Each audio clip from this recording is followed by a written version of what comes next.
Listener discretion advised. Now, here's Loveline with Dr. Drew and Adam Carolla. Fine, then. Let me give the phone number out. 1-800-LOVE-191. Fax number 310-854-4455. I'm Adam Carolla. He is Dr. Drew. He's a board-certified physician and addiction medicine specialist.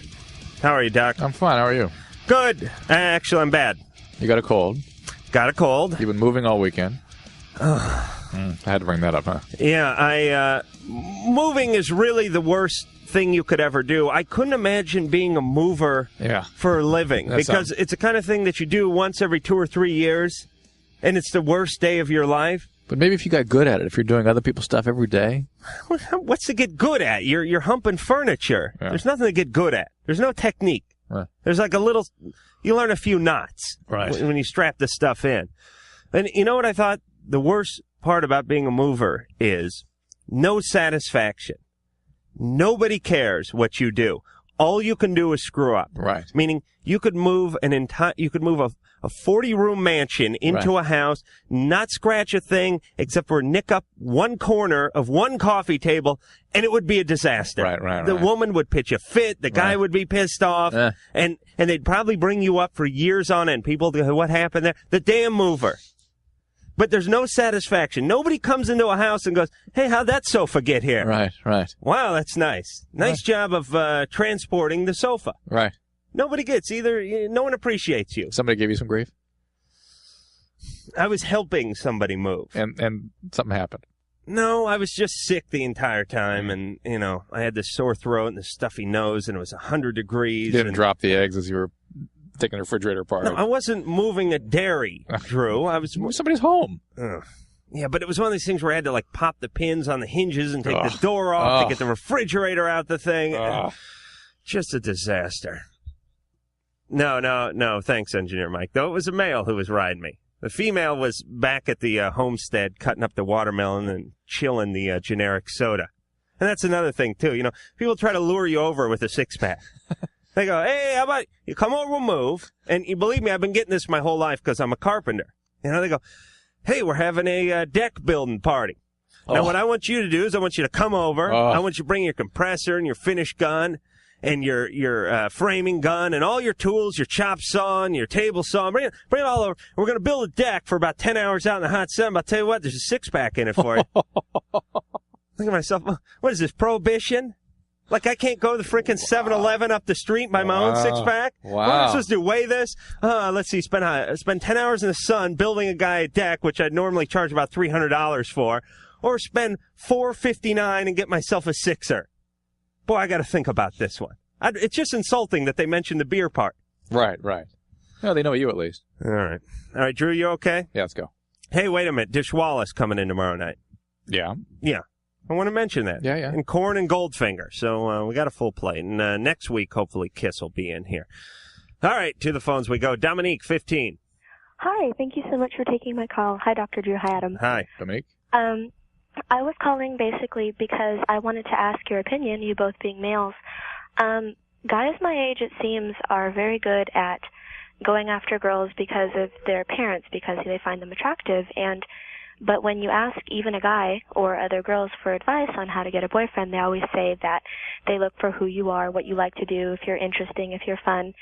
And it's been my experience that that's not the case. And I wanted to ask you when it is exactly that guys get past that and start to actually care about more than what you look like. Usually after a few divorces and maybe a near-death experience or a brush with the law. Guys in prison seem to get past that pretty quick.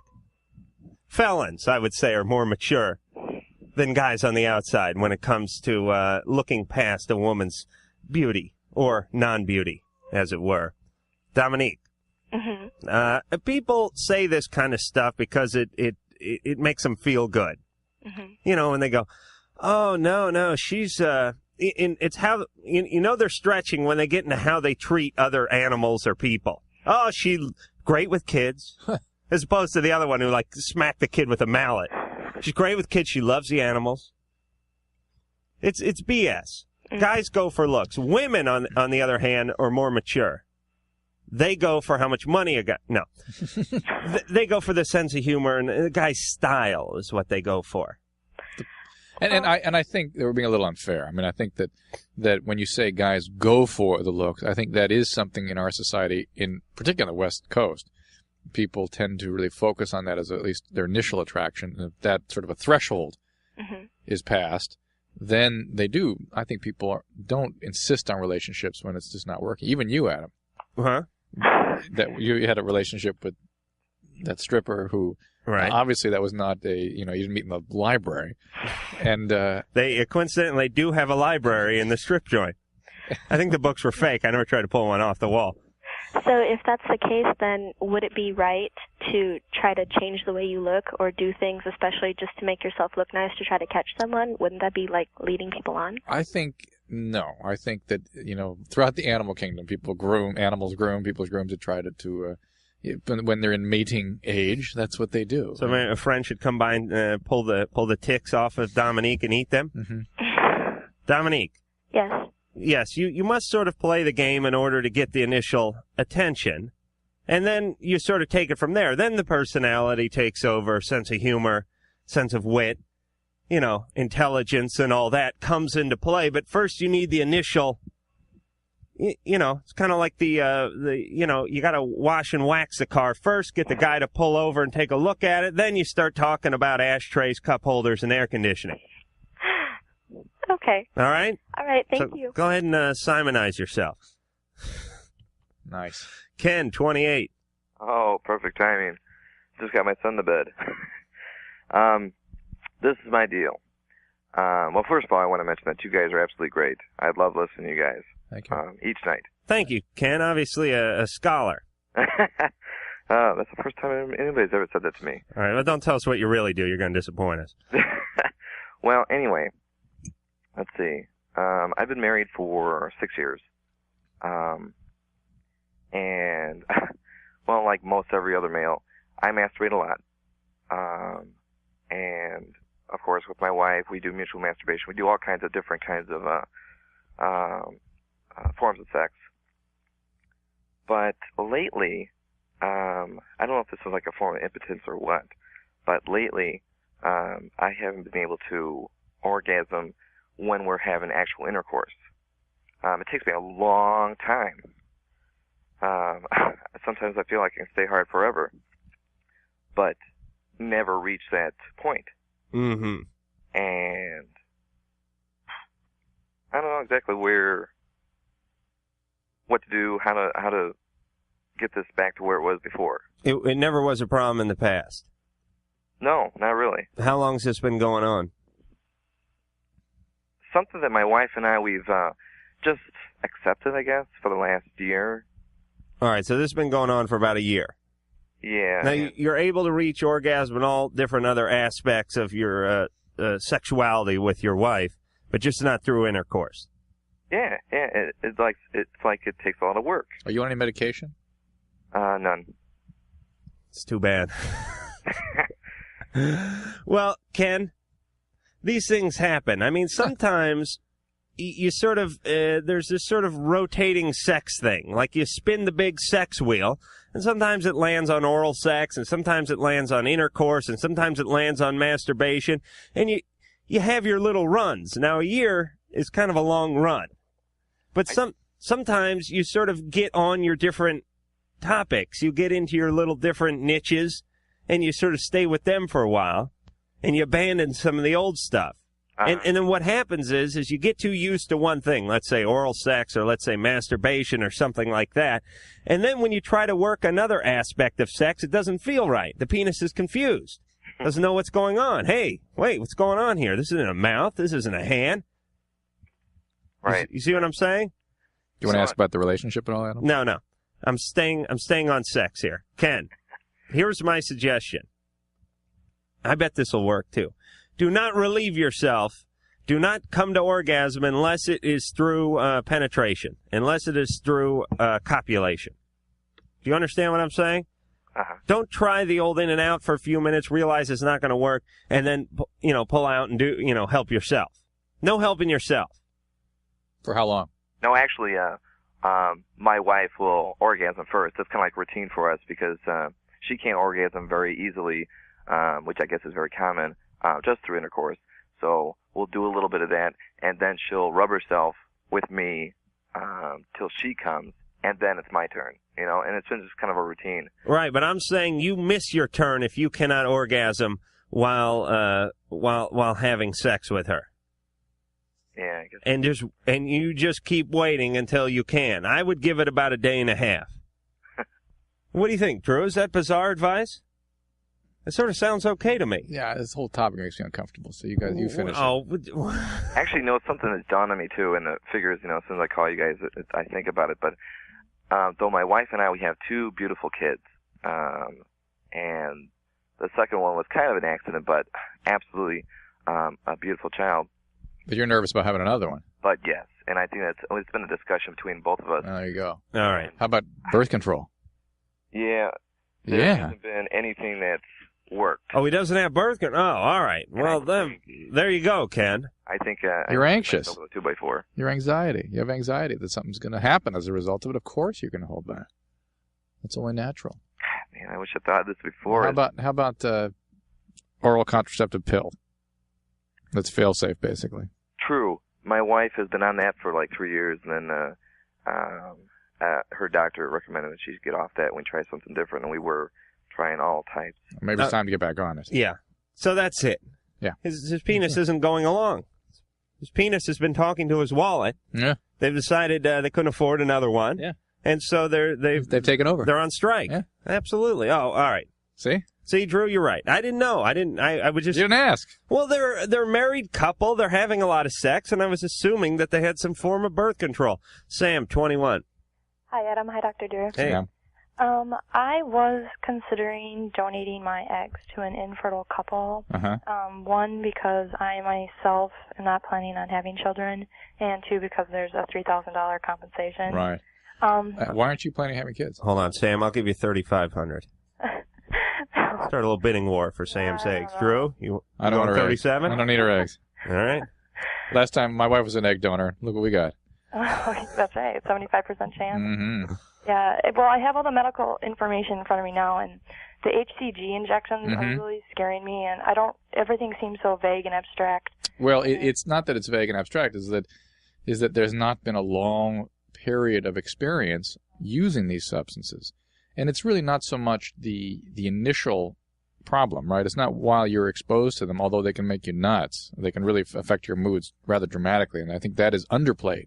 How it affects people's neurologic status, I don't think they give women credit for how much. Drew, what are you talking about? That it makes women very, very moody and irritable. What does? What they do. Okay, I'm sorry. Jesus, Drew, come on. What she's talking about doing is going in and having artificially, through hormonal manipulation, having her ovaries stimulated so profoundly that they produce dozens of eggs simultaneously. And then what they do is they go in through the vagina and put a needle through the vaginal wall and suck out these eggs. Uh-huh. And they freeze them and they put them in with somebody's sperm and they make embryos out of that. Now, does that mean Sam cannot have kids then later? No, it doesn't. It shouldn't affect her fertility, but she is, for whatever reason, I'm interested why, has decided she's never going to have kids. Why is that, Sam? Well, at this point in my life, it doesn't seem like something that would... Why? Match. Well, because freedom. Yeah, but you're 21. Yeah, I know. I guess I don't foresee... Believe me, the world looks different at 21 as opposed to 31. Yeah, it looks better. Well, maybe... It smells a little different at 21, too. Well, I guess I don't know. Well, maybe my mind will change later on in life. Okay, but let me just finish the kind of risk you do have to concern yourself with, and that is the long-term risks. Whether or not there's going to be risk of breast cancer or ovarian cancer or something. We just don't know. Or ovarian failure or something endocrinologic. It doesn't appear to be, but we just don't know for sure. Okay? Okay, and there's also one line that says there may be local soreness and redness at the injection sites. What exactly does that mean? That means whenever you inject anything, particularly these oil-based compounds that they're going to be giving you, you can get infection, you can get local reactions. Oh, I thought she said vocal, but I think she meant local. Yeah, local. All right. Yeah, Drew, you're screwing with God, aren't you, when you do this? It kind of, but it's, you wonder. Yeah. But you don't know what the effects are down the road because this stuff's only been going on for how long? Decade or two. Decade or two, so that's only a couple 100 years. Tanya, 15. Hello? Hey. Hi. Hey. I just want to say that I think you guys are really cool, and I listen to you almost every night, and you guys are, like, really funny, and I love your show. Thank you. You're welcome. Okay. All right. Okay, here's my question. Okay, there's this guy that I see around my school, and, you know, I'm like, oh, yeah, this guy's really cute and everything. And I didn't know him, and I didn't have any guts to go up to him. And, like, I'd always, you know, been pointing him out to my friend all the time and everything. And then, like, one day I was at a park with my friend, and I saw him there. And I, like, decided I wanted to talk to him. And I couldn't get myself to do it yet, but, like, it took me, like, a long time. Like, I was standing behind him and stuff for, like, a long time. And I finally went up and talked to him. And, like, he was really nice and everything. Yeah. And, like, he's a senior. So, like, his last day of school, like, tomorrow's, like, my last chance to get his phone number or give him mine or whatever. And I want to know how do I approach it? How do I get to do that? Because I'm kind of shy, which, like, surprised me that I actually went up to him. But I'm... All right, Tanya. Yeah. I got your answer. Okay. All right. You do that. Have you guys done that yearbook signing thing yet? No, see, they get their yearbooks on Friday before school, and we don't get them till, like, after school, and so I won't have a chance for him to sign it. Or to sign his, which would have worked well. I would have just signed my name and... All right, better idea. Forget the yearbook. You do one of those things that the geeks always did, which they get a T-shirt. And they go, I'm having everyone sign my T-shirt, and you're a senior, and you're going off, and you're not going to be here next year. So I want you to sign my T-shirt. Yeah, but she wants to give him her phone number. All right, now. Naturally, he obliges. And if he doesn't oblige, forget it. I mean, there's no way you're going to extract this guy's number. But you get him to sign the T-shirt. And while he's signing, you have yourself probably a minute to a minute and a half in which to cast your spell, your demon spell on him. Okay, Tanya? You have that little window. He's talking to you. You guys, you fumble a little bit. You look for a place to sign it. Don't wear it in there. I don't see. I wouldn't want to. I want him to know that I actually want, because I wanted to say something like, "Oh yeah, I just wanted. Here's my number. If you want to call me up, and we can do something sometime." I don't want it to look like just an end of the year thing. I want him to know. See, she's a little more natural than that, Adam. I know, but she's got no huevos. She's got no spine. I guess I'll say spine because women don't have the. Well, they do have the huevos. They have the eggs, but they don't have the huevos. Huevos. Tanya. Yeah. And listen, you talk a pretty good story, but the bottom line is you don't react. And I'm trying to make an easy way for you guys to get together, to start some dialogue, and then you can work it in. Do the T-shirt thing. I don't want to bring a T-shirt to school and just. Oh, do a sweatshirt then. It doesn't matter. No, I don't want like something. Say I just want to give him. I want to give him my phone number without like. All right, well then just go right up to him. Yeah, then. I'll tell you what. No. What you had just said to us, in the exact manner in which you said it, sounds perfectly natural, and I think any guy would be flattered by that. By what? Just the way you said it. You said, hey, what did you say? Hey, if we go do something. Just to go up and say. Just like you said that, and then don't expect to go on with the conversation more than that. Just make it kind of a greeting. Maybe we can get together sometime. Have the number have the pre-written number down. Hand it to him, and then if he has you stay there, as you say, Adam, they kind of keep you there, right? Right. She knows she's in pretty good shape. Yes, and ladies, please do not worry about the actual formation of a sentence when you're talking to an 18 or 17-year-old guy. You go up, he doesn't hear. All he hears blah, like blah, blah, blah, blah, phone number. Blah. Yes, you're in the old Simpsons. in the Simpsons or in the Charlie Brown. Right. Whenever they were talking to an adult, like the school teacher, they picked up the phone, blah, blah, blah, blah, blah, boobs, blah, blah, blah, blah, blah, ass. That's what guys hear. Okay? So, hey, it's funny when women try to worry about it, because think about it, Drew. Even Drew, who has the tightest anus in the world. When you were 17, if some great-looking girl came up to you and said just about anything, if anybody came up and seemed to be interested, you take it as you wouldn't be you'd be flattered by it. No, you wouldn't go, "Oh boy, what a piece of ass," but man, her sentence structure was poor. No, but yeah, you wouldn't care. You wouldn't care. How it was it's sad, but you don't. So you go up and talk, and believe me, you could. If the guy thought you were hot and was attracted to you, you could say, "Hey, I'm gonna go out and club some seals after school. You want to come?" "Oh yeah, it'd be great. Should I bring my own club?" Or that's how they get guys. That's all these movies where the guys do the killing That's how they do it. These teachers or these women, they date these guys. They go out with them for about 3 weeks. They give them a little sex, and then they go, oh, by the way, I'm going to need you to snuff the Pope. And the guy goes, okay. And get a buddy of yours to help you. All right. Because guys are stupid and horny. So am I.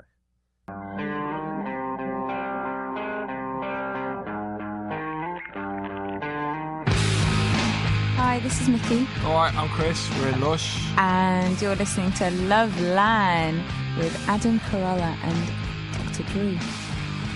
Phone number here at Loveline, 1-800-LOVE-191. Fax number, 310-854-4455. And it's back to the phones we go. Danny, 17, you're on Loveline. Hi. Hey. First of all, let me just say that, Adam, Drew, I love you guys. You're great. Adam, I caught you at the HF Festival. Oh. Yeah, and when you came on, I turned to my friends and I said, guys, shut up. That's Adam Carolla. He's my hero. Thank you. And they hit you with a beer bottle? They didn't stop talking. No, they pretty much just ignored me. Yeah, but, okay. you know, right. I thought he just kept yelling at him, so. Well, I appreciate it, Danny. It was Hey, a good I show. went to the bat for you, man. Thanks, man. My problem is that, a couple of days ago, or yesterday, my friend Jenny introduced me to her friend Nikki, who is going out with another friend of mine named Seth. Diagram, Adam, please. All right, hold on. Jenny, Nikki, Seth. Seth. Jenny and Seth are my friends. Seth is going out with Nikki. All right, you should be able to kick Seth's ass. No, I'm not involved in that kind of a way. I know. I'm just saying, anyone named Seth, you can kick their ass. Yeah, probably. Don't argue with me. Never would I argue with you. Thank you. So, a couple of days before Seth and Nikki started going out, Seth and Jenny slept together. All right, so Seth and Nikki. A couple days before. All right, are yeah, we going got out. it. Got it. But Seth and Jenny. All right, see the Got arrows together. there, Drew? Yes, I see it. I got it. Okay. All right. Go ahead. I meet Nikki. Only yesterday did I meet her. Tonight I get this phone call from her where she says, I need to talk to you. You're the only person I can trust. And I'm like, I'm thinking I just met her yesterday. All right, and what's the deal? Seth's like stressing out. There's this weird stuff. I don't know. They're having their problems. That problem isn't what the problem is. The problem is that she expects me to help her, but she's manic depressive. She's suicidal. She's been like abused and molested by like everybody in her family growing up. And there's just all this junk in her background, and and she's like really needy. Right. And I don't think she should be dating anyone right now. She's just looking for somebody to care for her. Right. How do I deal with this girl without like driving her over the edge or something? All right, you've only known her for a day. Yeah, but she's probably borderline personality disorder, and people with that kind of... And I think she's crossed the border. I think she's actually into Tijuana with her personality. But people with that kind of character structure really can sense out people that are good for them to lay their stuff on. They're sort of dependent people that they can use and twist around a little bit as their whim needs. Yeah, but I don't understand Danny's attachment. I mean, that's right. Why does he feel responsible to her? Well, I mean, you're walking down the street, you got some homeless guy coming up to you going, the communists are taking over the country. I mean, what do? You ignore him and you move on. It just proves the point. She knew exactly who she was getting when she went after him. And indeed, he probably was one of the only people in her environment that she could readily get at and connect with in that way. He needs to make a decision if he's going to help her or not. And one of the ways of dealing with her is just saying, I can't help you. Okay, but she will come on very strong about that. And if you get in, it's going to be a chaotic ride. I'll tell you that. Insofar as what you can do, just keep encouraging her to take her medication and to get back with the people who are treating her. And do not get very involved in this because it will be terribly confusing and very painful probably for you. All right, but I'm saying if she's better looking... Then stop it. Then he'll draw him in. She will draw him in if she's attractive. Yes, absolutely. Jamie, 15, you're on Loveline. Hi. Hey. I have this problem, and I don't know, whoever can help me. I think maybe Dr. Drew would be able to help me a little bit more. Okay. Adam, shut up. Okay. That's what she's telling you. I'm just translating. Okay. Right. Well, I went to this party a week ago, and they put me in an honesty trance. And it's where you... On a what? An honesty trance. Honesty trance. Yeah, it's where you, like, put someone in a trance, and you take them to the room of honesty, and anything you ask them, they'll tell you the truth. So it's hypnosis. Yeah, basically. And what happened was... Who did this to you? My friends did it. How do they know how to do this? I have no clue. They just asked me if I wanted to do it, and I was like, okay. Oh, boy. And there was this one guy in the room, Rob, and they asked me if I liked him, and I really can't stand him, and I said no. And they asked me why, and I told them, well, he's really ugly, and he just has a bad personality, and I just don't like him. And he clapped his hands really loud, and they told me that I went all psycho, and I just started pulling at my hair and everything, and I don't remember this. And then they got me out of it, and ever since then I've been having really weird dreams. What have the dreams been? One dream was where I was tied to a chair, and there was my loved ones and family members and friends.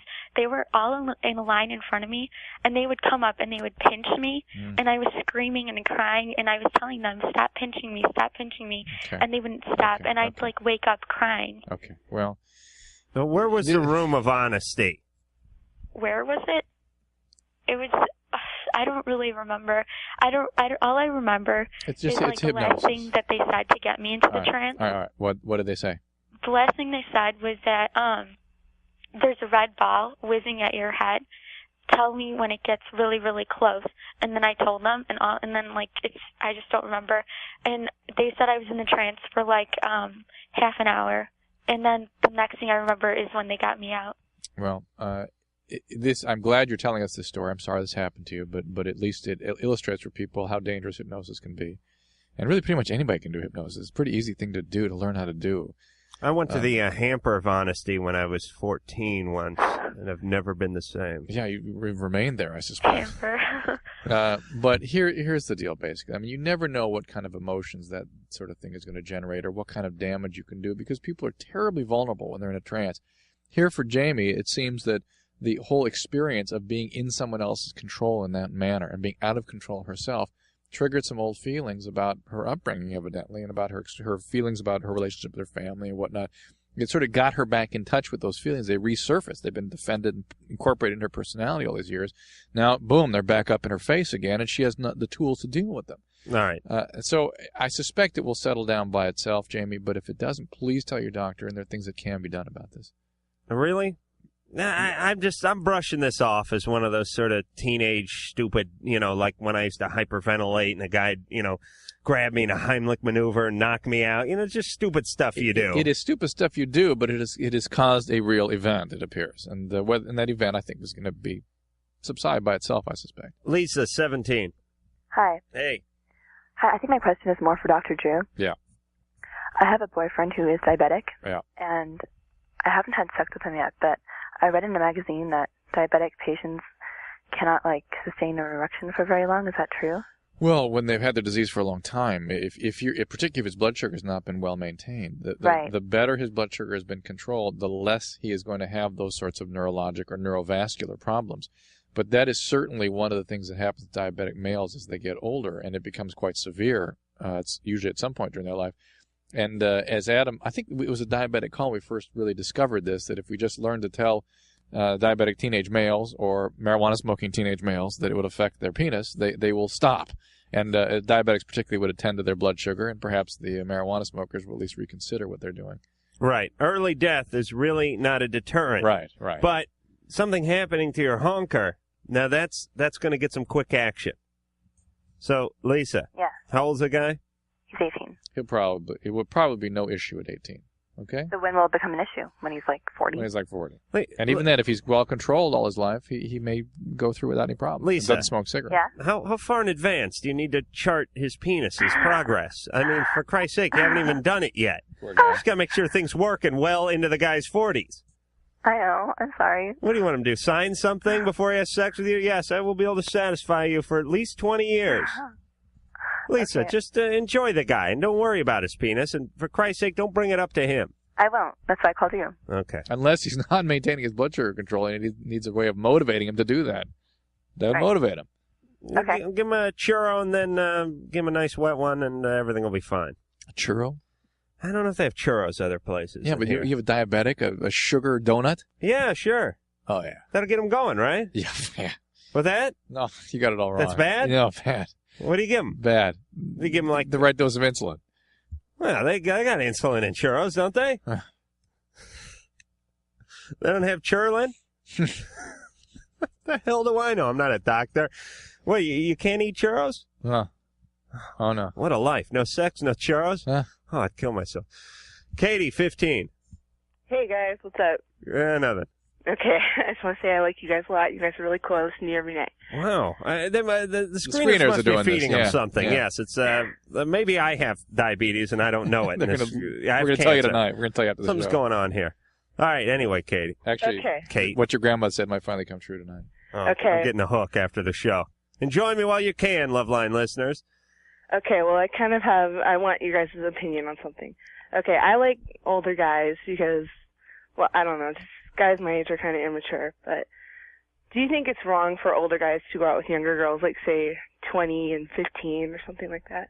Mm-hmm. I do. I don't think there's anything, and women do mature much faster than men, and physically they mature faster, too. I mean, if you look at some 15-year-old women, that's as good as it's getting for a lot of them. I mean, I hate to be cruel, but they look really good, and they're sort of at their peak. Guys still a little gangly, big knobby knees, sparse hair around the groin area, big Adam's apple, voice changing, Brillo head. Keep going. Buck tooth. Did you get braces? No, I didn't have braces, but I still had big teeth. The rest of my teeth grew. I see. Or my mouth got Your head bigger grew or around something. your teeth. Right. Absolutely. So, Kate, there's nothing wrong. I don't think there's anything wrong with 17. Wait. But the real problem is not with the girl dating the guy. What's the problem, Adam? You can answer this. A 20-year-old dating a 15-year-old. It's the guy dating the girl. Yeah. There's something wrong with a 20-year-old who's going to junior high to do a shopping. I mean, that's wrong. I mean, when I was 20, I was out the house, I was working construction, and the notion of going back to the junior high or going to the high school and picking myself up a 10th grader, while tempting, was sort of out of the question, even for me. And I'm an atheist. Yeah. My penis knows no God. No law and order either, evidently. But I think that's a fact. And even a healthy 20-year-old, were they to be inclined to do that, would have such different concerns and be in such a different place in their life that it would still be unhealthy for the 15-year-old. Yeah. And that's, in fact, not what happens. It's usually the disturbed 20-year-olds that go out the 15-year-olds, so it really screws up the 15-year-old. Yeah. And the 15-year-old's not in a position to judge what that person is like because it's not one of their peers. All right, so our advice is for people like Kate who are 15, who can't seem to satisfy themselves because men are immature at that age, is to go out and find yourself a mature 15 or 16-year-old. Exactly. They're definitely out there. Exactly. They look like Drew did when he was in high school, which is not a pretty picture, but they're out there.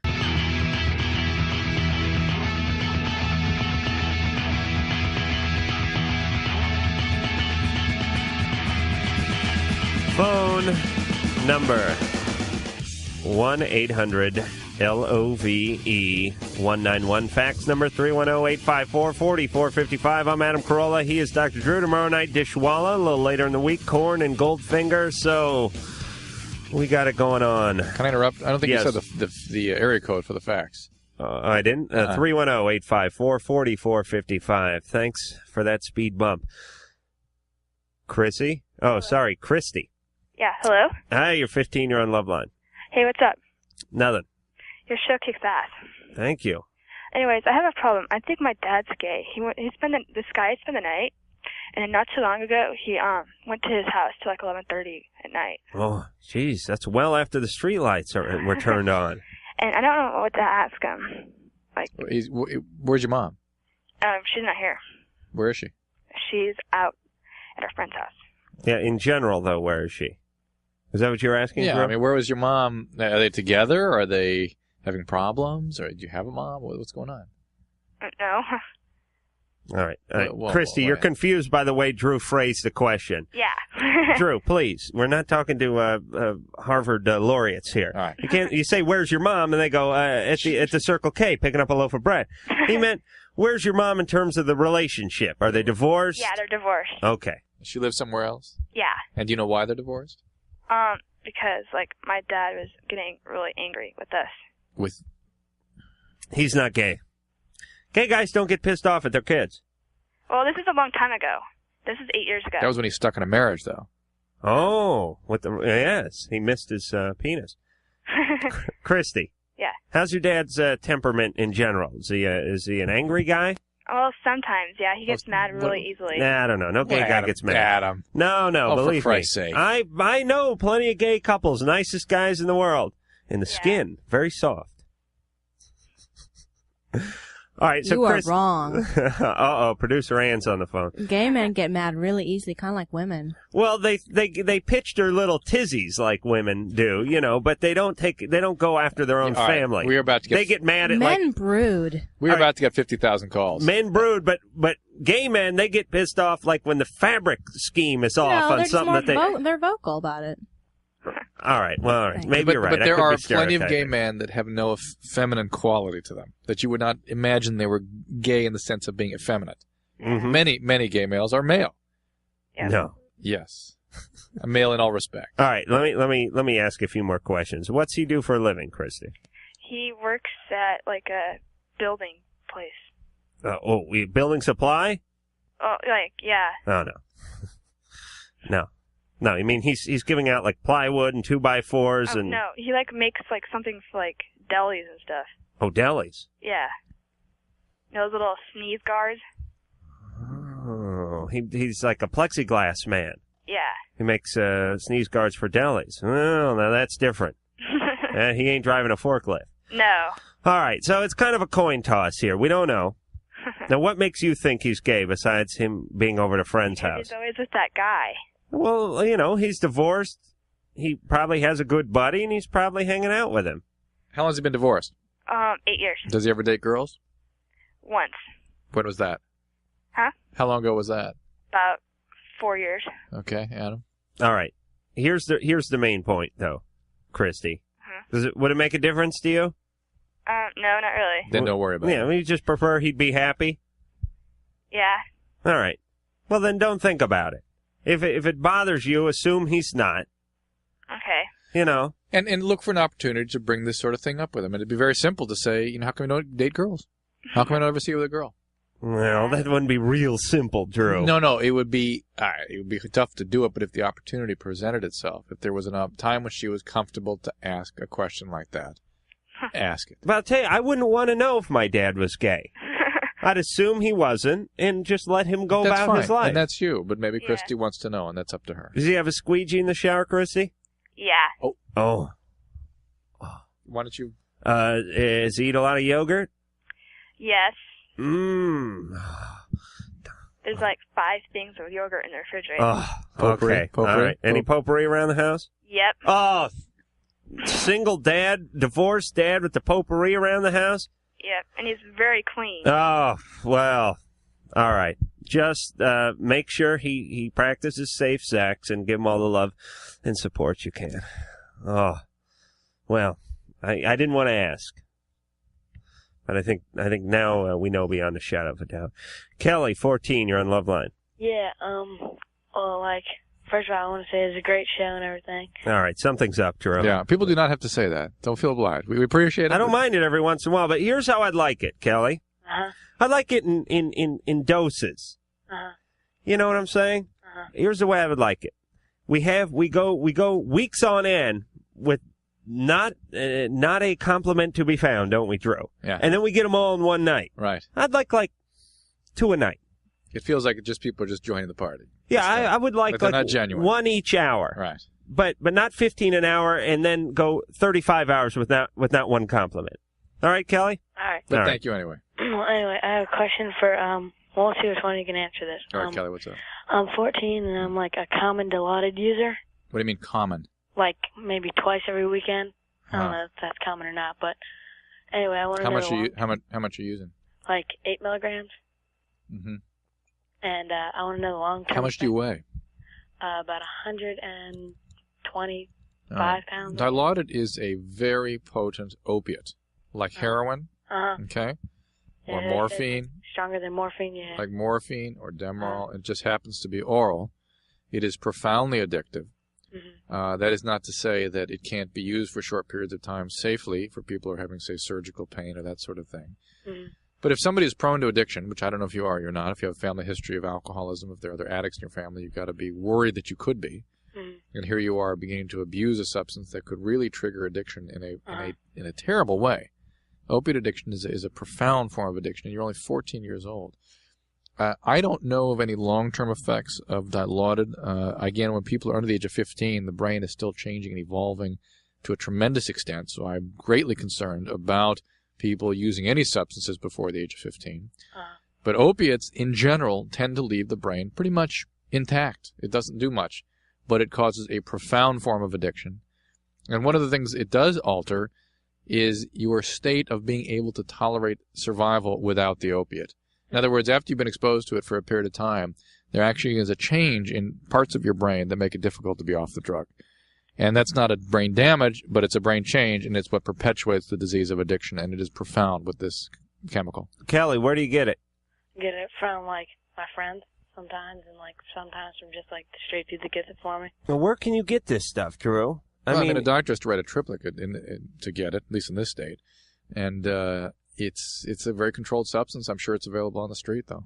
But you'd think it'd be pretty hard to get. I don't know. Maybe that sounds naive. That's like saying heroin is hard to get. Same thing. Yeah, but heroin at least is manufactured right outside of the country or wherever the hell. I mean, it can be made. This stuff can't be made unless it's by a drug company, can it? No, correct. But look, you can get Valium on the street, right? I guess so. You can get Demerol on the street. You can get anything you want on the street. All right. I'm just, It may cost more if it's less available. Okay. But that's so, Kelly, can you start drinking beer instead or something? No, that tastes like crap. Okay, good. Kelly, don't do it. Come on. Oh, geez. You want to get hooked on this stuff and strung out and be like 15 years old? I mean, you're going to ruin your life. You understand? Yeah. It's so weird when you're in your teens. You just don't care. You just don't care. We just don't really get it. You don't really get. I mean, today is what's important. If it makes you feel better, that's about as far forward as you can see. And it's things, medical consequences that are 3 or 4 years off.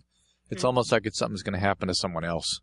So you might as well feel good today. Right. And which could not be further from the truth. The devastation is going to be yours. All right. So Kelly, please, for Dr. Drew. For the triplets, I beg you, stay away from this stuff. All right. All right? Mm-hmm. All right. Get into, we'll start like a Christian rock band or something. Yvonne, 22. Hi. Hey. I have a really uncomfortable problem. Oh, good. I'm engaged to be married in March, and, well, I guess over the past year or so, I've become increasingly attracted to my fiance's brother. Like I don't know, it's gotten kind of bad. Like, fantasize about him and stuff. He's really attractive. Have you guys actually been doing anything? No. Does he know about this? Is he aware of it? No, he doesn't. He flirts with me a lot, though. And is this just a sexual thing, or you actually would want a relationship with him? Well, I don't know. I try not to think about it like that. Like, I try to just convince myself it's purely, like, a sexual, physical kind of thing. Which means, basically, it could be anything. I guess. And probably more than just sexual, physical. You're afraid that it's more than that. Yeah, because, like, it's made me kind of think, twice about getting married. Well, I think that's what it's there to do, frankly. Absolutely. I think that's what your brain is doing to you. You can't admit it to yourself that you're not ready to get married, so it's sending you a messenger via this guy. Then the feeling is, hey, I'm still interested in other guys. And that is not the time to get married. I'm really in love with my fiancé. Yeah. Now listen, Yvonne, we get these calls all the time from people who are getting ready to get married. And that's what it is. Yeah. They cannot, pardon me, what they do is, like Drew was saying, instead of like saying to themselves, taking inventory of their emotions and saying, hey, maybe I'm not ready to get married. Maybe I'm feeling pressured into this. It's too scary to admit that. What they do is they start thinking about a move that's going to sabotage the marriage. And oftentimes they'll do it. they'll basically go, I was due to get married in 2 weeks, and I went out for my bachelorette's party and ended up blowing the cab driver. You know, and you go, why? Why would you do that? Oh, don't you know what you're doing? You're screwing up your whole relationship. Oh, there's so much at stake. Oh, you already bought the ring. Oh, you bought the cake already. But it's like, yes, you knew exactly what you were doing. You're sabotaging this. Yeah, you're getting a message, and you should listen to it. Okay. It's loud and clear, and I think you're maybe ready to sort of deal with it now too. I mean, like. And don't when you do break up the marriage, don't go out with this guy's brother, okay? Don't do that. I don't plan on it. And you know, it doesn't mean you have to end the relationship with your fiance either. It just means you're not ready to get married. That's loud and clear. And that's why it's so powerful, by the way, because think about it. Here's some guy you've never been with. He's just a good-looking guy. There's plenty of good-looking guys, and all of a sudden it's consumed you. And it's not saying she's not saying to herself, "I want to have a last fling before I get in the marriage." She's saying, "Oh, I'm overcome with this guy. I have a relationship maybe with." So him. the message is anytime there's more at stake than there should be, meaning you're going nuts obsessing over someone you've never even touched before, then it's compensation for something else. Yeah, it's a message. Oh, yeah. Huh.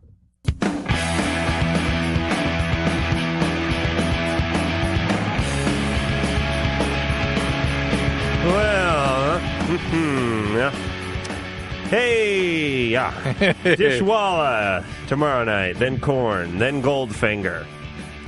Producer and Sunday's Father's Day, and my pops, I think, is going to come in here. Do we have someone booked for next Sunday? Yeah, Oh, who? probably Kiss. Oh, well, my dad's down with Kiss. I think thought you were going to have him come up when Drew was gone. my dad was the original bass player for Kiss. A lot of people don't know that. Have your dad come when Drew's gone on All right. vacation. When's Drew? When are you going? The following week. I'll be gone like the All the, week. Yeah, the Oh, whole okay. week. All right. we do So that instead? my dad's, who's a doctor of psychology, will come in here then and sit in, and you guys can ask him all sorts of bizarre questions and find out how I turned out the way I did. I'm Adam Carolla, and that is Dr. Drew. Phone number for the show, Loveline, 1-800-LOVE-191. Fax number, 310-854-4455. I'm Adam Carolla. He's Dr. Drew. Drew, you got a call picked out? No, you don't. Actually, I you're do. so Hold on consumed here, pal. with me. Hang on here. Here we go. This is it. There we go. Drew was so worried about me, he didn't take care of his own crap. Sarah, 16. Hi. Hey. I was wondering if you could help me with the problem with my father.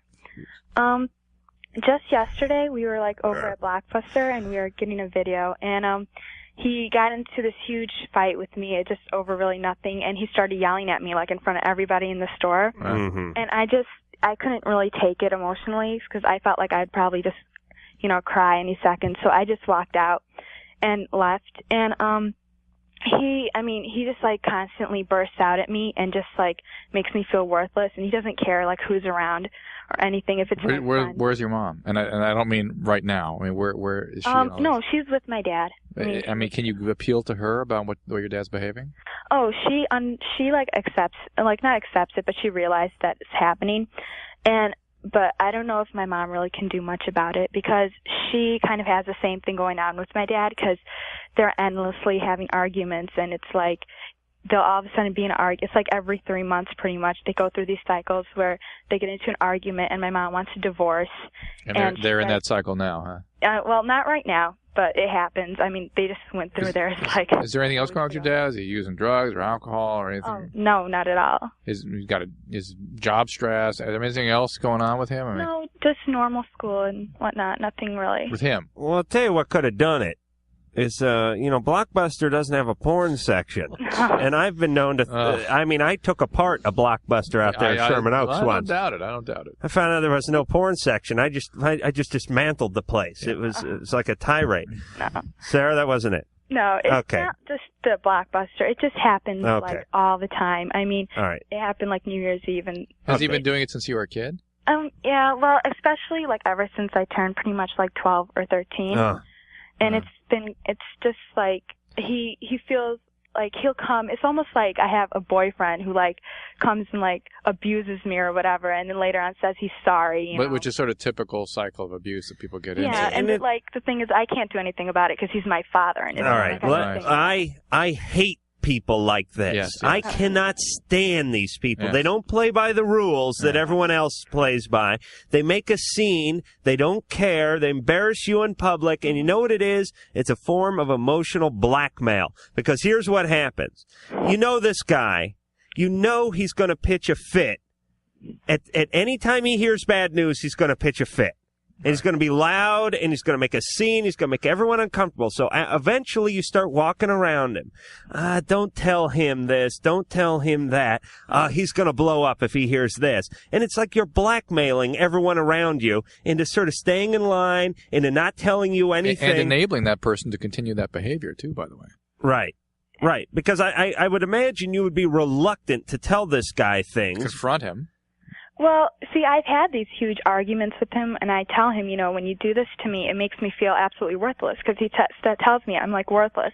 And then it's like we go to extremes, like he hates me, and then all of a sudden the next day he'll feel so bad for what he did, and he'll say, you can do whatever you want, I love you so much. And God. And it's like, how he's my confusing father. It's kind of a chick thing, really, is what this is. I hate to be sexist here. But you don't hear about, you hear about guys getting drunk and raping their daughters and doing stuff like that, but this whole sort of pitch a fit and then apologize the next day. Oh, no, it's pretty common. It's like emotional abuse. It is emotional abuse. Yeah, but kind of it's a chick thing. Wow. Oh, come on, Drew. You know what? You don't want to admit it. I don't want to admit it, but I'm just trying to think how Sarah, who obviously has great insight, how she deals with this. I want to, I can't really figure out where off the top of my head whereby you can stop it, because he's going to be that way no matter what.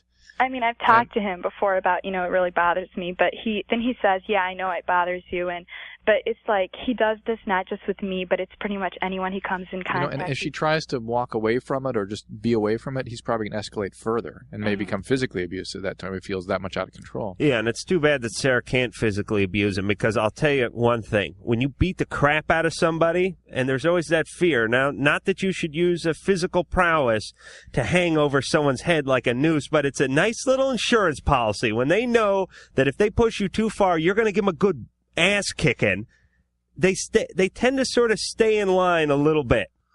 And not that I'm recommending it. Or they escalate further and bring weapons and things. No, all right. Well, that could be it, too. So, I don't know. Sarah screwed you. Wait another 2 years and move out of the house. But she can appeal to her mom, appeal to maybe an adult at school, somebody who can help, another adult environment who may have some power or authority to help you.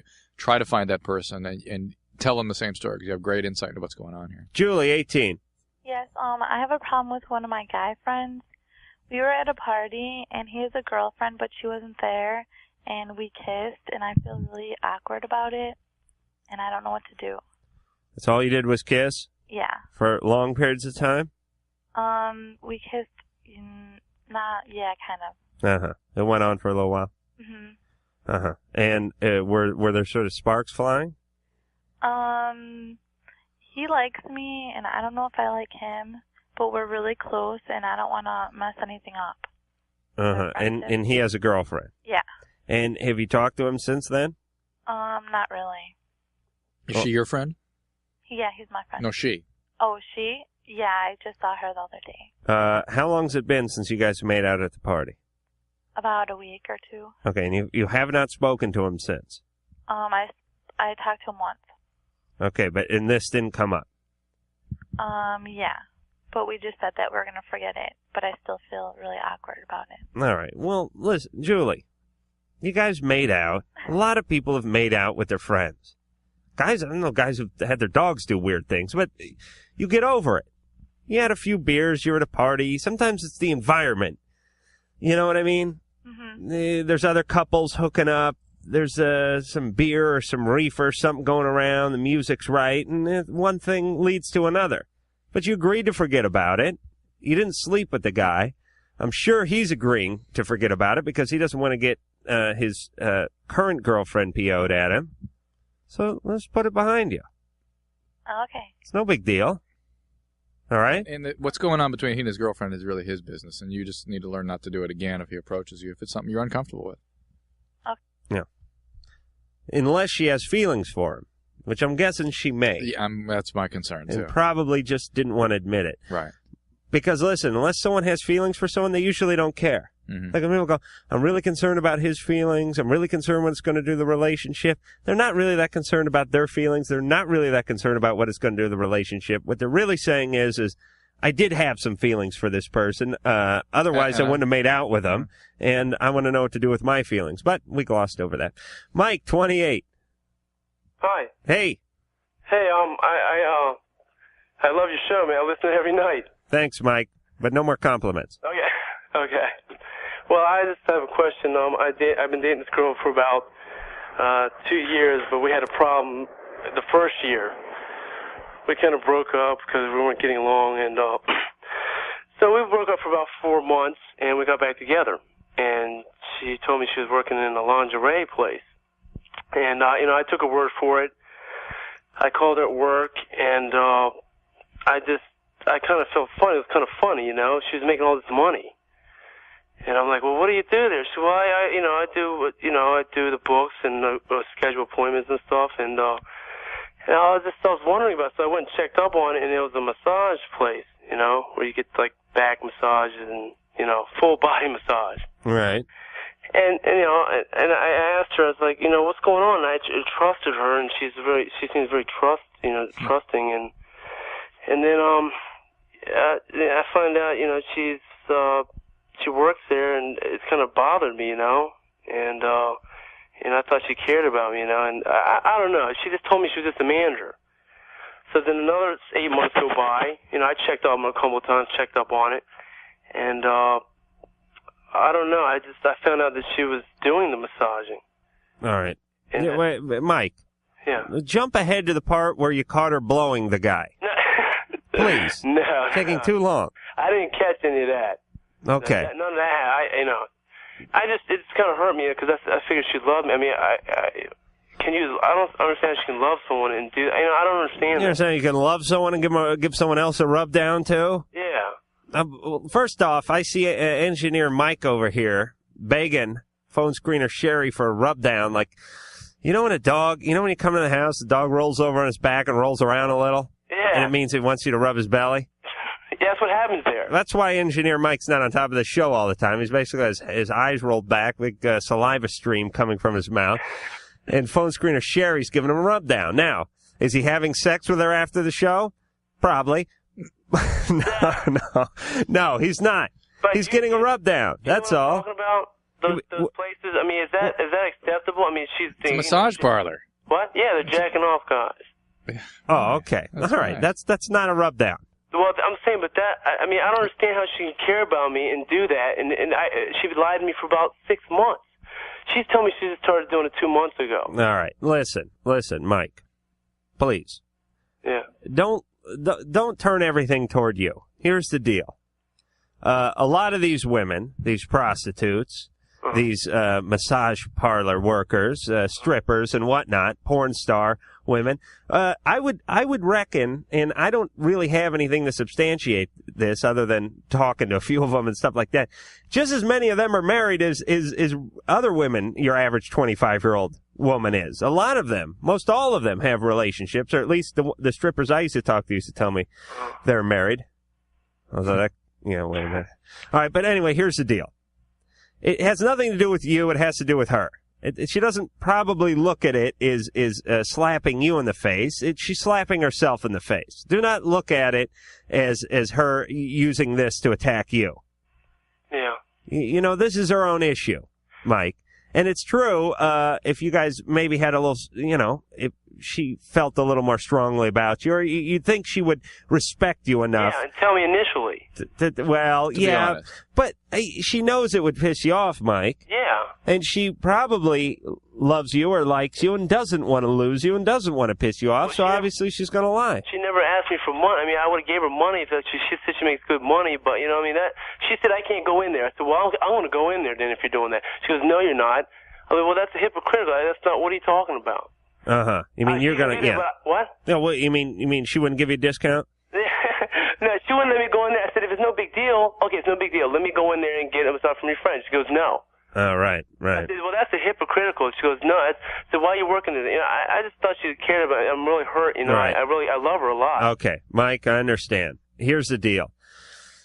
this girl's got some problems. I hate to make big, broad, sweeping statements, especially about broads, but she's working in a massage parlor. It's accurate to say that. She has a job. Listen, if you have a job where you have to wash your hands after every client, you're not a doctor, that's bad.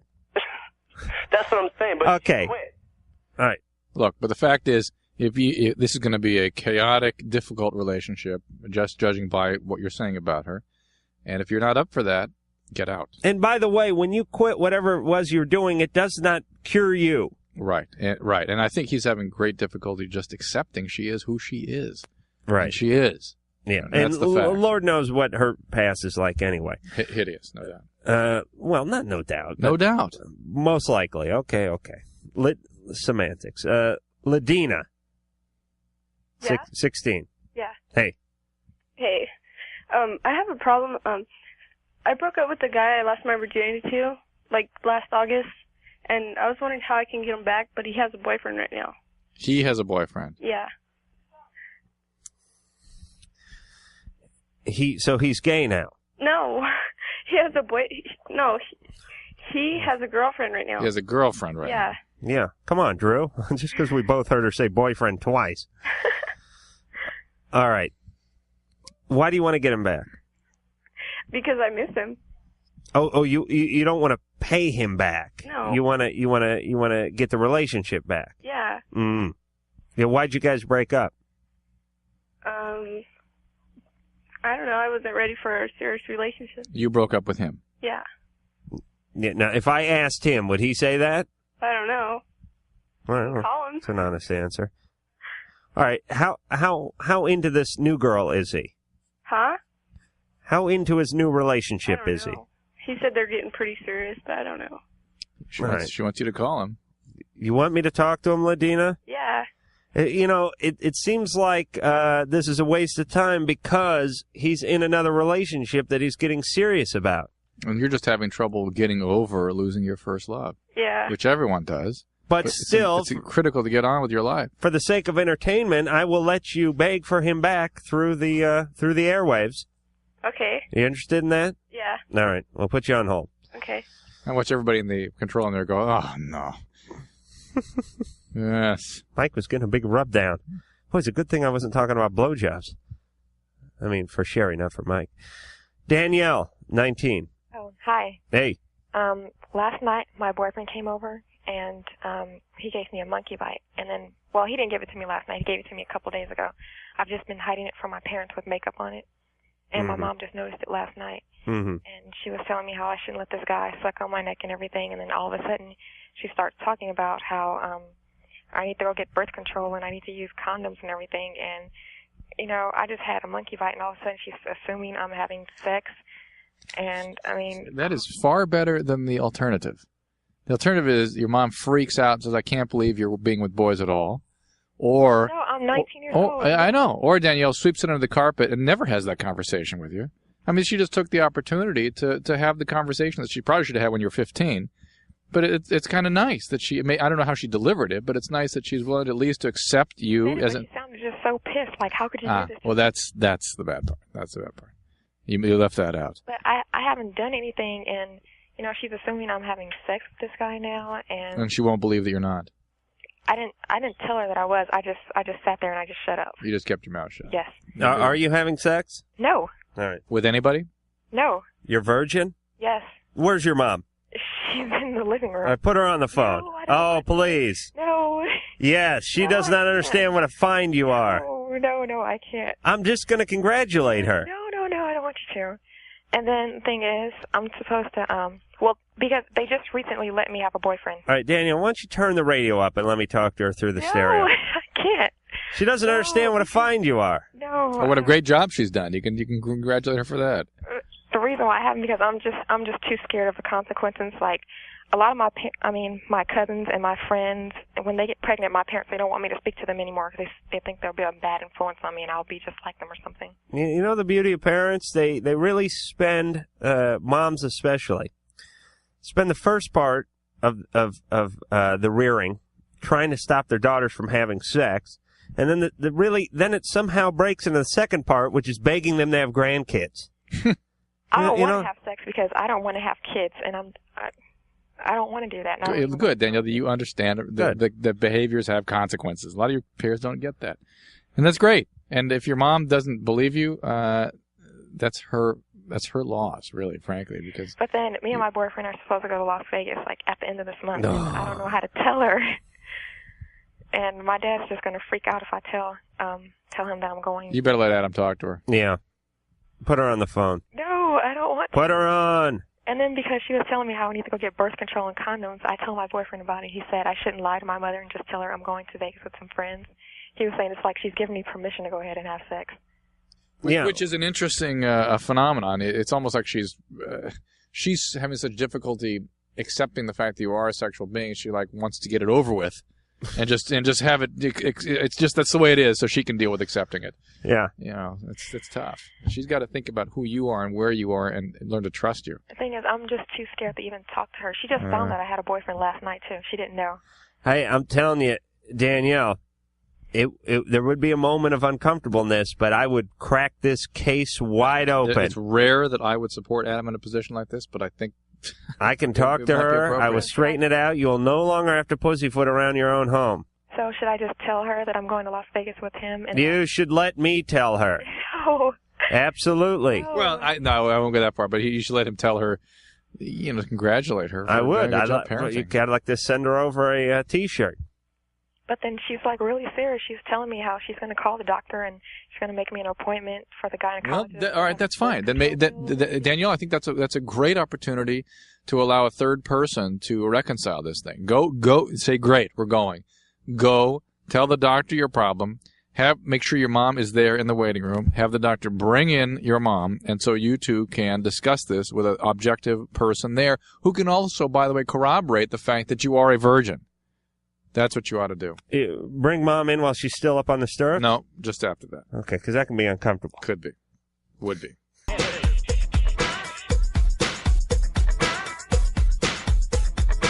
Phone number for Loveline, 1-800-LOVE-191. Fax number 310-854-4455. We were talking to Ladina about 10 minutes ago, trying to give her boyfriend James a call and win him back, and James is not home. Ladina? Yeah? Here's what I would say. It's very common for males and females to try to cling to whatever the first boyfriend or girlfriend they have, especially when they take your virginity. Yeah.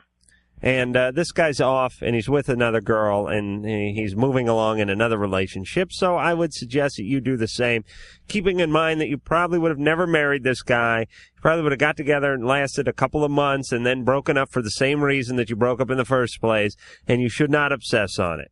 Yeah. You're one decent date away from totally washing this guy right out of your hair. Gotta accept it and mourn the loss and get on. Wow, Drew, heavy. Leia, 19. Yeah? Hey. Hi. Hey, you're on Loveline. My problem is that my boyfriend, he denies me sex. I always ask for it, and he never gives it to me. Mm-hmm. Everything else is more important. Like what? Oh, like the TV if it's on, or his friend if he's got to call him back, or his kids. I never seem to get it when they're around. While they're in the room or while they're over? Well, on weekends we have them. Even though they're in a different room. Uh-huh. And how old is this half man, half wussy? Hey, he's 28. 28. And you're the tender age of 19. Mm-hmm. Uh-huh. This guy's a little bit old for you. No, he's down to my level. I mean, or I'm right. I don't get along with people my age. Right. You have the mentality of let's say 17-year-old, but it's okay. He's down to about a 16-year-old. No, much higher than that. Oh, I see. No, don't cut him down like that. Oh, okay. So you're still at 17 and he's up at 16 and a half or 17? No, higher than that. What would you say, what would be the age level of your mentality, Leia? Well, I can buy at bars and liquor stores, and I know I've got a hold on things. So you got a fake ID? No. Okay. I guess that sort of answers itself when you ask somebody where do they figure they're at emotionally, age-wise, and they go, I can buy beer. I can buy beer. So, at least emotionally, Well, I guess I'm 21. At least, yeah. All right. I And don't drink to get drunk. Drew, you can buy beer. So does that make you 21? 21. Or can you just be older than 21? I can be older than that. Okay. Well, I would be interested I'm to know just what. saying people think I'm at that level, and Right. even though my age isn't, they. Right. All right. Lots of makeup and big jugs. Okay. No, we get the no, picture. Listen, Leia, the guy's 28. He's on the downhill slide when it comes to sex, unfortunately. Yeah, but it's still great when I get it. Well, how often do you get it? Well, on weekends we're together by ourselves all the time. On weekends the kids are over pretty much. Right, so it's just, kids are over. It's just the kids. Well, then. yeah, they're in another room. No, Leah, come on. And then it's like if the game's on, you know. All right, you started off by saying you never get sex, and Well, now you've revised He denies it. He denies it a lot. You revised it to saying when the kids are over. Well, he denies it a lot, though. I mean, like, I just tried an hour or two ago, and he won't. You're fat. You're overweight. Oh, yeah. Well, Drew, that may be a very valid point. Thanks, Engineer Mike. Leia? Yeah? Where's this sexual schluff off? He's in the living room. All right, let me talk to him. All right. All right. Leia's one of these, I don't know if she has an iron will or just no brain cells, but she just doesn't care. What I love about her. The guy want to talk to you. Hello? Hey! Hey! Hey, you're on Loveline. Is this Adam? Yes. How's it going? Good. What's your name, sir? Brian. Brian.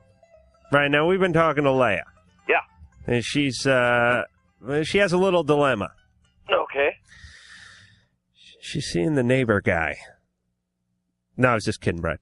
She wants sex a little more than you're willing to offer it up. To hear her say it. Now, we're kind of trying to defend you, especially Dr. Drew, because he don't give it up real easily either. And she says Leia says when the kids are over, and they're in the next room, that you're a little more reluctant then. Yeah. Right. Now, I'm guessing it's not that you're worried about the kids hearing you, it's that you equate the kids with the, you could get Leia pregnant and then you could really be screwed. But she says you're not getting it, not giving it up in other times too, like when the game's on and things like that. Yeah, sometimes that happens. What's up with that? I really couldn't tell you. Has things changed between the two of you? Because I know you're getting on a lot when you met. Yeah. Yeah. Oh, that's like the start of everything. Right. It's usually hot and heavy, and then Cools down a little. What's that? It cools down a little. Yes. Right. And also life sort of intervenes, right? I mean, he's got to tend to his kids. He has, other things in his life. He's relaxing. Evidently, he has to watch a football game or something. Now, don't make excuses I'm for Brian. defending the guy. I really am. How often are you giving it to her, Brian? I don't know. 2 times probably. 2 times? Yeah. A week? Yeah. Yeah. That sounds all right. I mean, you got kids, you got responsibilities. Yeah. You're not hard. I work nights and she doesn't. All right. You're not home from school all day with your penis in your hand and 17 years old. You're 28 and you have responsibilities. Yes. Twice a week. All right. Here's what I want you to do. She wants it a little more. You understand? Okay. How's she look, by the way? Pretty good. Pretty good. Hasn't changed much since you met her? No, not really.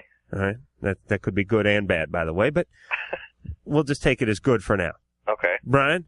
Mm-hmm. See if you can squeeze out an extra loaf of sex. All right. Once a week. All right. She just wants one more. Okay. That's all. You're not always in the mood. That's fine. Let her get on top. Okay? All right, I'll give it a shot. Just a little more. Alrighty. That's all. That's all we ask. It's a small effort. That's all it takes. People get into a big argument.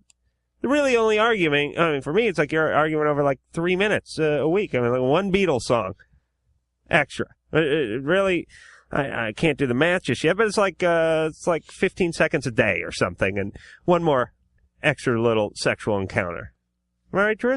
Why do we have to get in these big arguments? Just one more. You and I don't. Oh, we don't? Okay. Oh, that's right. We're not getting it on anymore. I missed that. Jake, 13. Hey. Hey. Hi, I'm on an online service, Prodigy, Uh-huh. and there's this girl I met about, 6 months ago. Mm-hmm. There's this guy who thinks a girl, yeah. Right. No, I'm pretty sure she's a girl. Okay. Okay, anyway, so I think I love her, Mm-hmm. I'm sure she likes me. Right. Of course, like you said, she could be a 40-year-old man, but... Right. That would be young. You would be lucky if he was only 40. Go ahead. But I doubt it. All right. Anyway, At least he's willing to entertain the possibility that that's the case. All right. You're very big for your size, Jake. Okay, anyway, I got in trouble with my dad, and he removed it off the computer.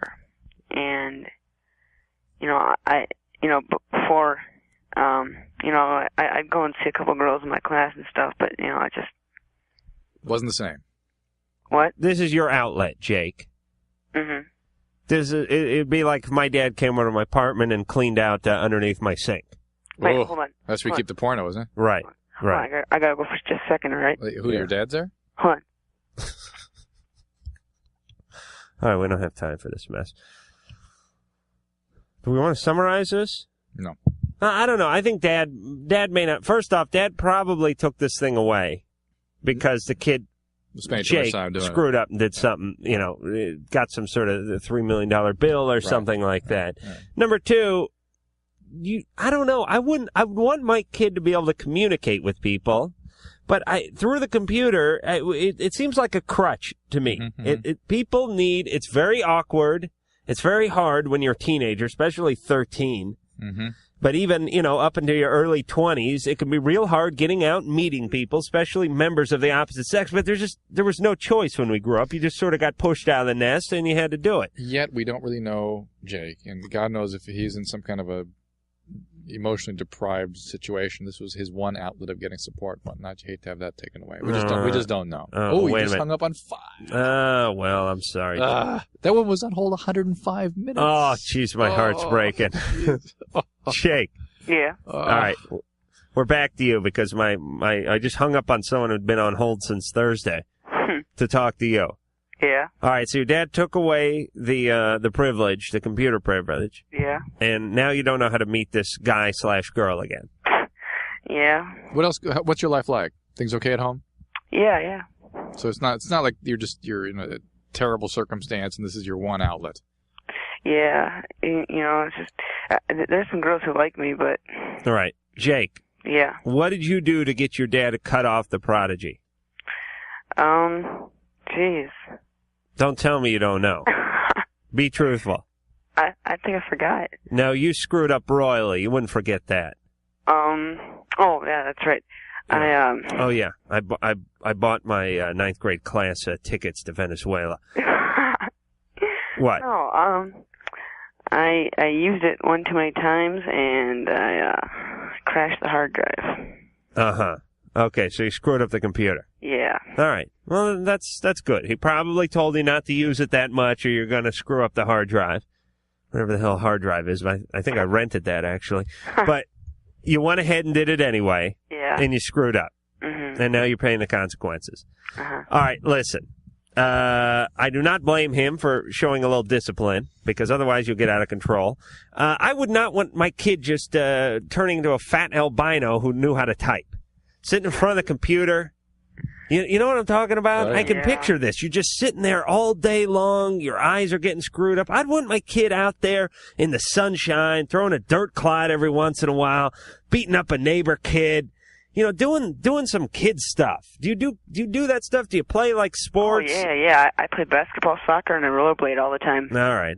Well, then you're okay. Stay with that. All right. And your dad will get you back on it. Believe me. Just start spending more time with him. He'll get you back on that. Won't he? Yeah. Yeah, he'll get bothered. We'll be back.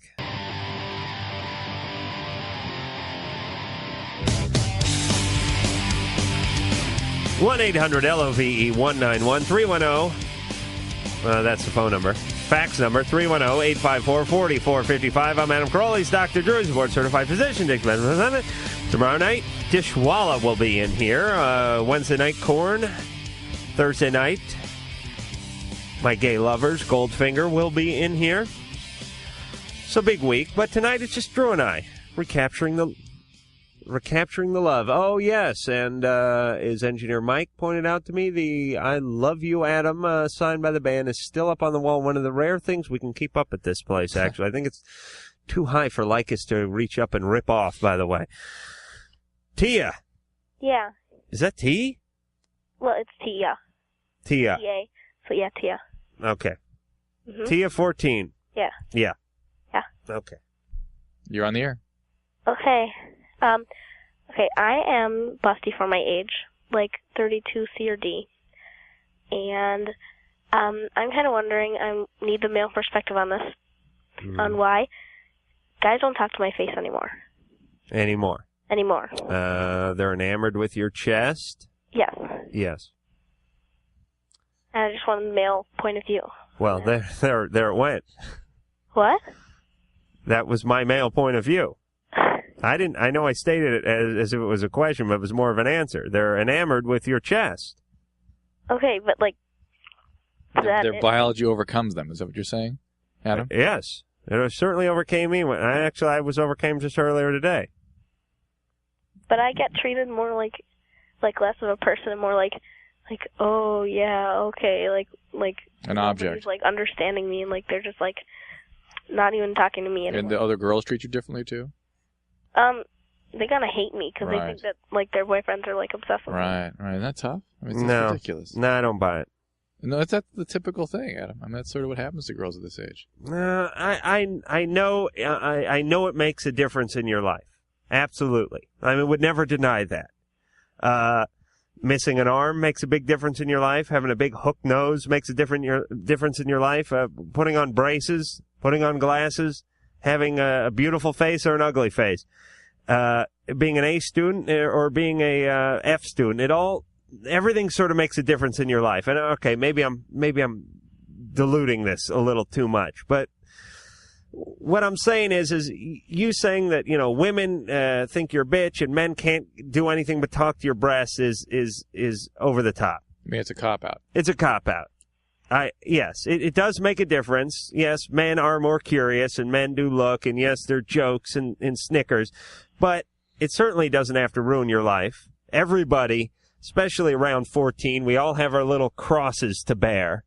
There's only a handful of those people that are perfect, and even they don't look at themselves as that way. And this is just your little cross to bear, your big cross to bear. You know what I mean, Tia? Yeah. And let me tell you this: better this than no breasts at all. True. Yeah, I mean, that would be, that's another thing. We get these calls too. Well, I have no chest. I'm not developed. Guys don't want to talk to me, blah, blah, blah. But it must be very difficult to be dealt with as an object, and people have trouble getting past that. And you are thought of and judged based on a characterization, a appearance characterization that makes judgments about who you are. It certainly rather is. Rather than anybody caring about who she is. And it's something, and at 14, it's brand new. I mean, the 14 doesn't go to that age prepared to be dealt with as an object. At 13, she was being dealt with as Tia. And all of a sudden, she's something else. All right. Something outside of herself. You're right, Drew, and that's why I've come with a new invention. Huge strap-on boobs for 10-year-olds. They could walk around. To train them, to get them used to Well, it. not only the weight difference and, getting around and whatnot, but the attention difference as well. So they can just get used to that. By the time cope with it. they're 14, they take the big strap-off boobs off, and it's almost a relief. It's just that I'm an intelligent person, and I feel like less dealt with than that. You eventually hang in there. As Adam said, every 14-year-old gets their own sort of issue to deal with. This is yours. Hang in. You are more than that image, and eventually people will hear that loud and clear. So please just hang in. This will not go on forever. Okay? I agree, Tia. Thanks. All right. And then one day when it does pay off, it's going to be double whammy because it's going to be like, hey, Tia, great personality and big jugs too. Wow. You're going to be the belle of the ball. All right, but I didn't mean to make light of it. I was a little tough on Tia, and she's younger than her, average caller and all that kind of stuff. It is anytime you're different, even if it's good different, which this is. I mean, people are looking at you because they're attracted to you, or they're jealous, or they're jealous, or whatever. Which is sort of good different. Different is tough. Yeah. Still better good different than bad different. Amy, 20. Yeah, hi. Hey. I just was calling about that kid that called not too long ago about the online Right. prodigy. Well, I guess I'm kind of warning him because I've met a lot of jerks on there, and it's just I'm actually engaged to somebody that I met, and there's a big mileage difference and everything, and I never see him. So even if you meet a good person, especially if I guess he was 13. I mean, I don't know how he's going to get Amy. forever to see you. Amy, tell me about some of these jerks you met. Did you meet up with them? Yeah, I met a guy that lived not too far from me, and he stalked me. Mm-hmm. And I also met a guy that took me to his apartment, and he tried to rape me. Oh my God. Yeah. And where did you meet these guys? I mean, what would your advice be to somebody who wanted to meet up with somebody, a good, safe environment? Go somewhere with someone where you're going to be with lots of people. Mm-hmm. Make sure that you know this person pretty well. Don't just talk to them on the computer. Try to talk to them on the phone a lot. I mean, I took a big risk. I flew all the way to New York from Chicago. I was only 18 then. I probably wouldn't do it now. I'm taking the computer out of our house. Absolutely. Yeah, I'm not allowed to use it anymore. I'll just get rid of all the phone lines. I'll tell you what they ought to do with these computers for the teenagers. Just put a hole in the side of it so they could actually mount it. That would save millions of dollars on the Prodigy bill. Believe me, if they just got themselves a little Intel blowjob or something going on in there, they would be right off that thing, be back out in the yard throwing the softball around. Believe me, it is the erection that keeps these people on for so long. The guys, that is. And the women, what keeps them on is the willingness to believe. Yeah, they really want to believe. I got lots of poetry and stuff. Oh, you don't know where it comes from. You don't know how real it is. Right, they I know where it comes poetry from. Books. It comes from a book. You scanned it right on there. Right. Sure. Wow. Yeah, unless it's that Man from Nantucket stuff, which is, I guess, more of a limerick. Yeah. Amy. Yeah? Now, you finally found a guy. Was this the guy in New York? Mm-hmm. All right, so that turned out okay? Yeah, it turned out great, but he's, very far away from me. Uh-huh. And Amy. Yeah? Let me paint a little picture of you, if you don't mind. It actually may not be so little, but Amy, you didn't have many dates in high school? No. Not many. No, not many. A little difficulty with the boys? Yeah. When No. I got out of high school, though, then I Started drinking and loosened up a little bit? something like that, yeah. Yeah. All right, trying to get attention that way, but it was always just sort of a one-night thing? Yeah. Yeah. Okay. And now you want someone with the words as well as the penis, right? I mean, you swore off of that stuff. Yeah. No more drinking, no more getting loaded and having one-night stands. Yeah. I'm going to get to know someone first. Yeah. So I'm going to get them to, I'm going to write to them for a week or so, and then I'm going to go meet them at some bus depot somewhere, and they'll take me back to their apartment and try to rape me. Yeah, well, it was a long time before I went to New York and met him. Okay. I knew him for 6 months. All right, so you got a good guy, and he lives 1,000 miles away. Yeah. All right. But things are fine for Amy, though. I mean, but she brings up some good points. Well, to me, it's catch-22. If you're trying to meet someone via the computer, you're inherently flawed. So how can you find anybody? Because everybody's flawed is online. It's almost like those personal ads. If you have to stoop to putting in a personal ad, there's probably something wrong with you. I hate to make sweeping statements, but it's part of my job. How many times have you filed those ads for yourself? Like 11 times. All right. Alex, 17. Hi. Hey. I just turned 17. I'm going into my third year of college. And Do the math on that, Adam. That means she got herself into college when she was 14 years old. Right. Wow. You ain't no junior college bitch, are you? No. No. And Wow. I find, surprise, surprise, I find that it's hard to meet anyone. Yeah. It's You know weird what? for me to be anywhere near people. When I was in college, there was a 12-year-old there, and he was a computer genius. Actually, Asian kid? No. What? And actually outstripped the power of the computer at that institution. Had to go somewhere else. Had to go to another school. Oh my God! The computer's not big enough. But this was in the 70s. Remember when everyone was on Fortran and things. But and that was the amazing sort of thing to watch. Is this poor guy was still 12 years old. Yeah. And he had real trouble with having lost the opportunity to develop socially with his peers. Yeah, I know. Yeah, like I didn't have anything, I didn't jump ahead any grades, but there's this episode of Doogie Howser. Yeah. I was actually this close to being held back every year. So, Alex, what's the deal? What's going on? Well, I'm taking grad school classes now. Oh my God! You must do. You have giant veins in your forehead that pulsate when you think too hard. I'm in classes with like 25-year-olds. Oh, I must. I mean, is there any way? How can you be with your peers? Well, I don't know, because I don't know who my peers are. It's weird. Yes, you're kind of stuck between two worlds. It's very, very difficult for you. I don't have any ability to relate to people my own age because... Because you've been with 25-year-olds all this time. Right, since I was all of 14. Oh, my gosh. What happened to you? I think I'm a little bit weird. Alex, did you eat something special? No, I don't know. I read a lot. What is that? What was that? I read a lot. Read. Hold on, let me write that. How do you spell that? All right, I'm going to read. Anything, forum, whatever, doesn't matter? You got to read important stuff. I guess the important stuff. Adam, porn won't do. Forget it. Sticking to radio. Forget about being smart. I'm curious about whether there's any way for me to sort of build healthier relationships with people, either my own age chronologically or my own age socially. You're going to have to do it systematically. You're going to have to make every effort to do it. You're going to have to carefully select people your own age who you feel that you can won't be intimidated by you. And you're going to have to pick 25-year-olds who are sensitive to your needs as a 17-year-old. And Alex, we have to do the whole montage scene where we give you the makeover, like in those, fraternity weekend movies, A School of Hard Knockers, where you take the glasses off and we let your hair down. No, come on. I don't have any problem getting dates, but they're all 30. Oh. Alex, are you good looking? Yeah. All right, listen. I'm going to keep you in a box. Okay. Until you turn 18. Well, you see, that's kind of my feeling. It's kind of weird for my parents that I'm dating 30-year-olds, Oh, that's not good. That's not good. No. How do they feel about 32-year-olds? That's not good.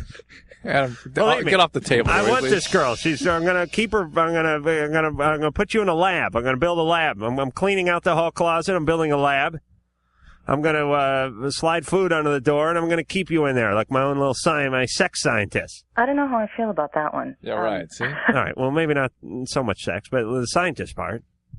Okay. All right. Alex, I don't think, Liz, wait, we'll leave her on line for a second. Unfortunately, we are completely out of time here, and it'd be interesting to explore this further with you here, but there's really no way we can give you a simple answer for, you are bright enough to figure this out for yourself, but be very cognizant, try to tune into what your emotional needs are and plan to develop relationship with people who can meet those needs. And it's unlikely a 30-year-old or a 25-year-old is going to be able to do that. And if that doesn't work, get a Petri dish and clone your own man.